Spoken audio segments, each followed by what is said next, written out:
Bismillah ar-Rahman ar-Rahim, wa sallallahu ala nabiyyil karim. Je me présente, professeur Mohamed Remin Hassanat. Aujourd'hui, on va traiter un exercice portant sur le dosage de 2 bases par un acide fort. Donc, commençons par l'énoncé. Les courbes représentant le pH égale FV ont été obtenues en mesurant le pH au cours de l'addition progressive d'un volume V d'une solution d'acide chlorhydrique de concentration C égale 0,01 mol par litre. L'acide chlorhydrique, bien sûr, c'est un acide fort. On a sa concentration, 0,01 mol par litre. Cet acide va doser 10 ml d'une solution aqueuse d'une base notée B1, la courbe 1, c'est cette courbe. Là. À 10 ml d'une solution aqueuse d'une base B2, courbe 2, c'est la deuxième courbe, c'est cette courbe-là. La première question, qu'appelle-t-on une base forte, une base faible? Donc, il nous demande la définition d'une base forte et une base faible. Ce sont des définitions qu'on doit retenir. La base forte est une base qui réagit totalement avec l'eau. La base faible est une base qui réagit partiellement avec l'eau. Donc, passons à la deuxième question. La deuxième question, voilà. À partir de l'observation des deux courbes, montrez que l'une des bases est forte et que l'autre est faible. Les identifier sans calcul en précisant les raisons de votre choix. Donc les bases B1 et B2, l'une de ces bases est forte et l'autre est faible. Il nous demande de déterminer laquelle est forte et laquelle est faible à partir des courbes. Passons à la réponse. Examinons la courbe 1 correspondant à la base B1. Cette courbe commence par une concavité tournée vers le bas et à partir de ce point E1 là, la concavité est inversée vers le haut, donc ce point représente un point d'inflexion. Et comme que la courbe du dosage représente un seul point d'inflexion, la base correspondante qui est dosée est une base forte. Donc la courbe 1 représente un seul point d'inflexion, et point d'équivalence E, elle correspond à une base forte, donc la base B1 est une base forte. Maintenant, passons à la deuxième courbe, la courbe 2. Cette courbe commence par une concavité tournée vers le haut, et en ce point, elle est inversée vers le bas, et à partir de ce point E2, elle est inversée de nouveau vers le haut. Donc cette courbe représente 2 points d'inflexion. Et comme que la courbe représente 2 points d'inflexion, elle correspond au dosage d'une base faible. Donc la base B2 est une base faible. La courbe 2 représente 2 points d'inflexion.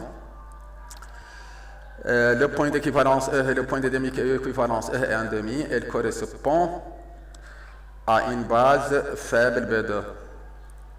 Donc la base B2 est une base faible. Passons à la question suivante. Il nous demande maintenant de déterminer à partir des courbes le volume de la solution d'acide chlorhydrique ajouté au point d'équivalence pour chaque cas.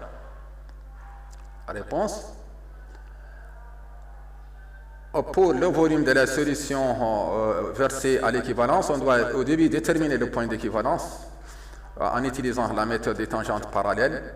Au début de la chute de la courbe du pH, on trace une tangente. Et une deuxième tangente tracée à la fin de cette chute. Le perpendiculaire aux deux tangentes, son milieu. Une droite qui passe par le milieu parallèle aux deux tangentes coupe la courbe du dosage au point d'équivalence. Ce point correspond à un volume de l'acide versé qui est 10 ml ici. Et pour le dosage de la base B1, le point d'inflexion correspond à un volume de 7,5. Donc le volume de la solution acide pour atteindre l'équivalence pour B1, c'est 7,5. Et pour l'équivalence du dosage de la base B2 est égal à 10. La question suivante. Calculer les concentrations initiales C1 et C2 de deux solutions basiques B1 et B2. La réponse. Pour le calcul de la concentration, on fait recours souvent à la relation d'équivalence. Au point d'équivalence, La concentration de la solution basique multipliée par son volume dosé est égale à la concentration de la solution acide multipliée par le volume de la solution acide ajouté au point d'équivalence. Soit, la concentration de la solution basique est égale à CaVaE1, parce qu'on part de la base V1, sur Vb. D'après l'énoncé, la concentration de la solution acide 0,01 mol par litre, le volume versé à l'équivalence ici c'est 7,5 et le volume de la base dosée c'est 10 d'après l'énoncé. Donc on obtient 7,5 puissance moins 3 mol par litre. De même, la base B2, la seule différence c'est le volume de l'acide versé à l'équivalence qui est dans ce cas est égal à 10, on va obtenir 0,01 mol par litre. Donc la concentration de la solution B1, 7,5 puissance moins 2, et pour B2, cette concentration c'est 0,01 mol par litre. Passons à la deuxième question. Justifiez pourquoi au point d'équivalence E2, le pH n'est pas égal à 7. La réponse, au point R2, on peut lire ici sur 6, le pH est égal à 6, donc le milieu est un milieu acide. Parce que son pH est inférieur à 7. Pour interpréter l'acidité du mélange à l'équivalence, on fait recours à la réaction du dosage. Le dosage était effectué par les ions H3O+. La réaction produite, c'est la base B2 faible, plus la H3O+, versée, ça donne B2H+, qui est un acide, c'est l'acide conjugué de la base B2, plus l'eau. À l'équivalence, au point d'équivalence E, la quantité de matière de H3O+, versée est égale à la même de B2 initialement dans la solution basique. Donc la totalité de B2 s'est transformée en B2H+. Et le mélange ne contient que B2H+, qui est un acide. Donc c'est pour cela, le mélange à l'équivalence est acide. Son pH est égal à 6. Au point, donc la réponse, au point E2, pH E égale à 6 inférieur à 7, le mélange est acide. À cause de la présence de l'acide B2H+, conjugué de la base B2, formé par la réaction du dosage. B2 plus H3O+, ça donne B2H+, plus H2O. Maintenant, on va passer à la question suivante. Déterminer, dans le cas de la solution de base faible, déterminer le pKa du couple acide-base correspondant à partir de la courbe. La réponse,